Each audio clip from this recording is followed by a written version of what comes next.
Hello, এই যে দেখো আমার কিন্তু মশলা কষানো কমপ্লিট। আমি কি মশলা দিয়েছি তা তো তোমাদের দেখিয়েছি, তারপরেও আবার বলে দিচ্ছি।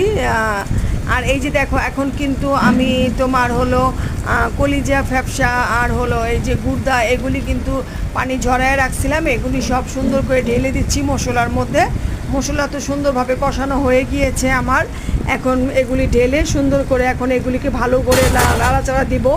অনেকক্ষণ নাড়তে হবে যাতে মশলাগুলি ঢুকে তোমার এই কলিজের ভিতরে। এই কারণে যেহেতু এটা আমি বুনা বুনা করতেছি, তোমার আলু দেইনি, ঝোল হবে না, শুধু শুকনা শুকনা হবে, সামান্য একটু ঝোল হবে আর কি। এরকম করে রান্না করব তোমার বুনা টাইপ করে। কলিজাটা বুনা টাইপ করলে আমাদের ঘরে আমার বাচ্চা আমার হাজব্যান্ড খায়।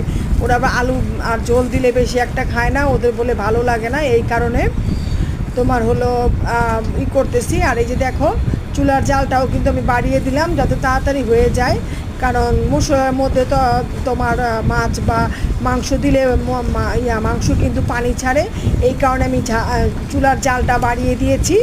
আর এই যে চামিচটা দিয়ে সুন্দর করে সাইডের এইগুলি কাচিয়ে মাঝখানে ওচা করে রেখে দিলাম। আর তোমার হলো আরেকটা তোমার অন্য কাজে চলে গেলাম। এখান থেকে এটা সুন্দর মতো কষানো হতে থাক, জাল হতে থাক ভালো করে, এই কারণে চলে গেলাম। এখন হলো আরেকটা কাজে অন্য কাজগুলি সেরে আসার জন্য তোমার হলো সাইডে আরও যে তোমার এগুলি যে পরিষ্কার করেছিলাম সেই বাটি বুটিগুলি সাইডে যায় ধুতেছি, সুন্দর করে ধোয়া কমপ্লিট করতেছি, কারণ এই ফাঁকে হলো তোমার রান্নার কাজটাও শেষ হয়ে যাবে আর সাথে সাথে আমার ওই বাড়তি এক্সট্রা কাজগুলিও শেষ করে নেব এই জন্য।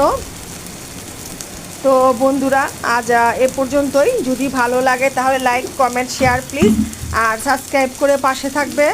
আলহামদুলিল্লাহ, খোদা হাফেজ। এই যে দেখো এটা কিন্তু আমার তোমার গিলা কলিজার তরকারিটা কিন্তু একদম হয়ে গিয়েছে, একদম শেষ। এখন আমি চুলাটা বন্ধ করে দিব, এই ফুটতেছে, যা ঝোল শুকানো হয়ে গিয়েছে। আর এই যে দেখো এটা হলো আমার এই গিলা কলিজা ফ্যাপসার ফাইনাল লুক গরুর। তো আজ এ পর্যন্তই, খোদা হাফেজ।